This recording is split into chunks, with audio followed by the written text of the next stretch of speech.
Hello, hello, hello. Hi, hi, hi. Welcome, welcome, welcome. Welcome to my page, Faith and Belief Coaching for Christian Women, for the woman of faith. My name is Florence Achama Ukpavi, and I am a faith and belief coach. So I specialize in helping women of faith move past the conscious thoughts and the unconscious or subconscious beliefs that are keeping them in the situation that they are, stuck, settling, and small, instead of living the abundant life that God has given them to live, He's created them to live, and really expressing the fullness of their potential so that they can go out and do the amazing work that has already been planted inside of them to do from way even before that they were born, because God has already had each of us in His heart, in His mind, with all the work that we would do before we were placed on this earth. And so during the month of June, I've been showing up live and doing a mini teach Monday to Friday on one topic each week. And this week, the topic has been on self-sabotage, really understanding what self-sabotage is and how it can get in our way. And if you've missed any of the lives this week, then I do recommend that you go back, because each day I've just built on top of the last episode, the last session, and so you would have missed out on some fundamental building blocks to what I'm going to be talking about today. So, hey, to the person who's joined live, if you could say hi or wave, and then I'll know who it is and I'll be able to say hi back. But I'm really glad that you could be here and join me live. Okay, so yesterday we were looking at core beliefs and how our core beliefs are what drives self-sabotaging behavior. And I gave a really nice definition. It's not my definition. I didn't make it up, but for me, it sounds like self-sabotage, and it's really a mindset that is counterproductive to our own purpose. I would add to our growth and our progress as well. So a mindset that is counterproductive to our purpose, growth, and progress.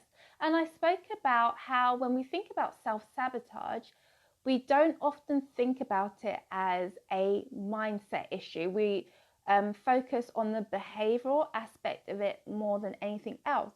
But our core beliefs are what drive our behaviors. So we really need to understand what our core beliefs are.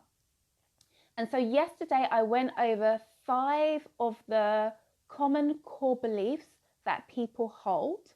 And so there were things like not being enough, being unlovable, or feeling that you were unlovable, feeling that you were fundamentally flawed, or there was something inherently wrong with you, feeling like you were going to be abandoned, or feeling like anybody you love would abandon you, and feeling like the world is a dangerous or unsafe place. So those were the ones that I spoke about yesterday. So as I said, our core beliefs drive self-sabotage, and I gave examples of how that can happen with each of them. But from just going down that list, you can see that they're all based on this idea of fear. There's a fear of something, and they're based on an idea of lack. So not being enough, feeling like there's something wrong with us, feeling like somebody's going to leave us, all of those things, the world is a dangerous place, those are all based on the concept of fear and lack.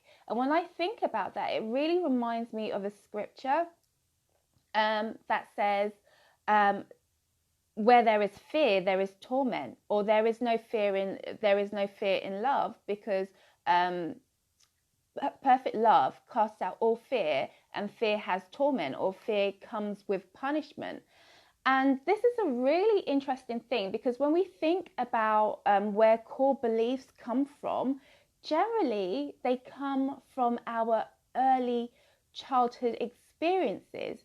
And we know that those foundational years are all about our parents basically telling us what's right, what's wrong, yes to this, no to that. So there's a lot of telling off, there's a lot of punishment, there's a lot of negative consequences for our behaviors. And if you think about our young brain just absorbing all of this information, John B. Watson, a psychologist, he said that every child, every person is born a blank slate. And if you just take that idea, when we come into the world writes on us. It writes the rules of how we should be, how we should live, what we should do on us. And it writes it through this process of reward and punishment. We get rewarded for doing what is acceptable, and we get punished for not doing what's acceptable. And our brain, the way our brain works, it has these algorithms, and one of the algorithms is cause and effect. If something happens to us and there's an effect, then our brain, scientists say that our brain is like the most powerful computer, more powerful than a supercomputer. It does all these calculations, and it comes to a conclusion that A equals B. So this cause equals this effect.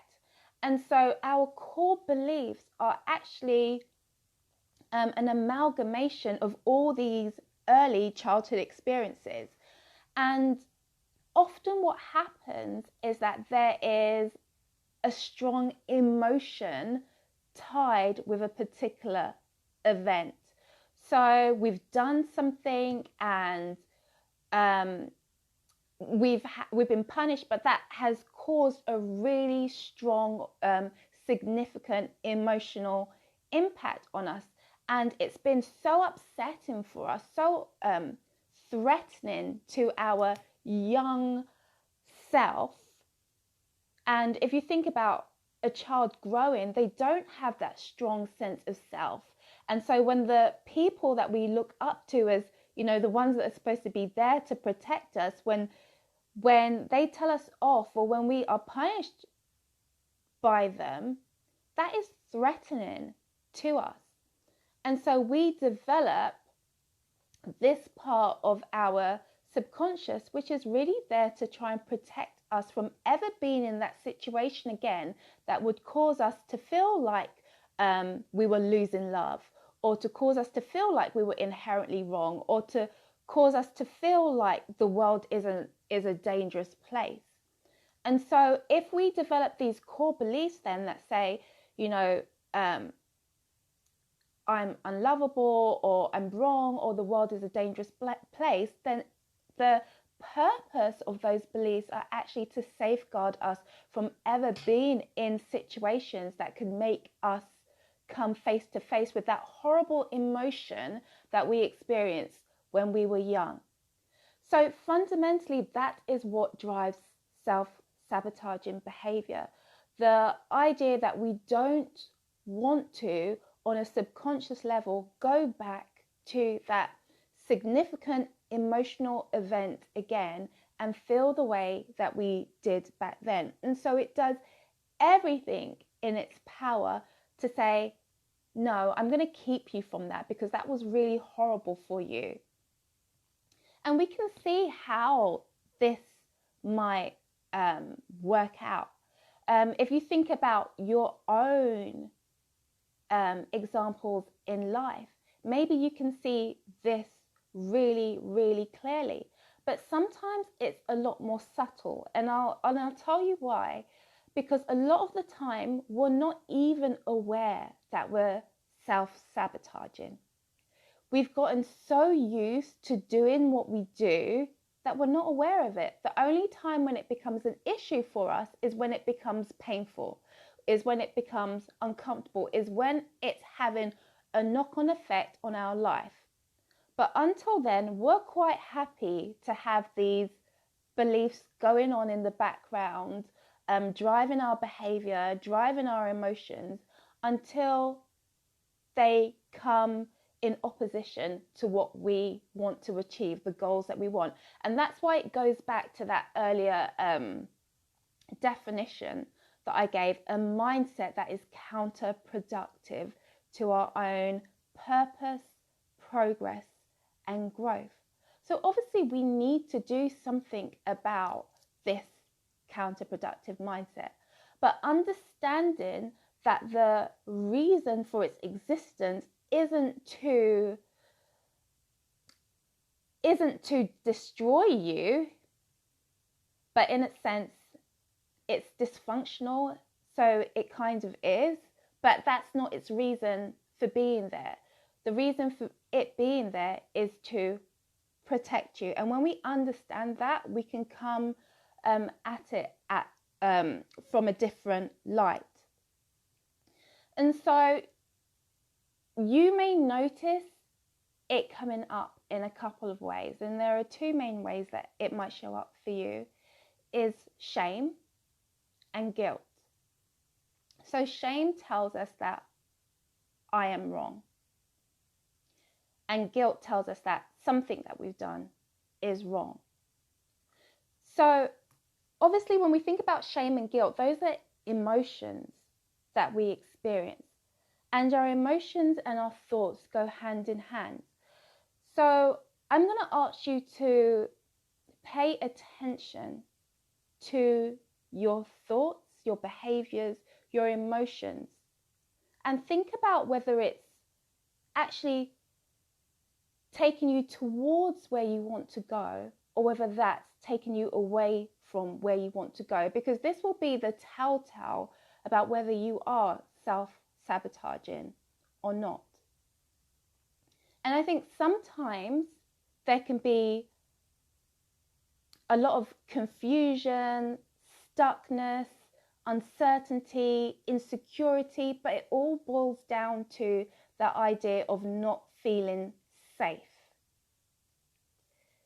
If you feel that a decision that you're going to make or a behavior that you're going to make is going to cause you to feel unsafe, then you're not going to want to make that decision, even if you want to make that decision, because that's what you're fighting against. You're fighting against your subconscious, who's trying to keep you safe. And so we need a different approach. And I want to talk about that more in tomorrow's live. But I know that there's somebody on. If you have a question, then drop it in the comments. If not, I want to share a quote that I stumbled across earlier on today, which I think is really, really powerful. So I'm going to wait a moment just in case. I'm noticing that my shoulders is a bit lopsided here. Any questions, comments, thoughts? Nothing? Okay. All right, so I came across this quote today, which I think is so, so powerful. I just want to read it out to you. I don't know who it was that said this. You might want to Google it and find out. The fact that you were born is evidence that God knew that the world needed the potential you are pregnant with. Therefore, it's imperative that you refuse to leave the planet without giving birth to the dreams, ideas, visions, and inventions that you carry in the womb of your faith right now.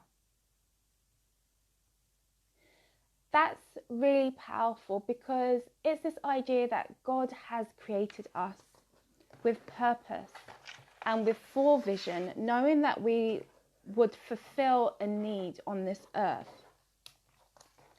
And we have a responsibility then. We've been given these gifts, we've been given these talents, and we have a responsibility to give the world what is inside of us.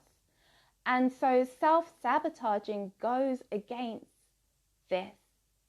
And so it's not enough for us to just accept and to allow our fears or doubts or insecurities to get the better of us. Because, as people say, fear is false evidence appearing real.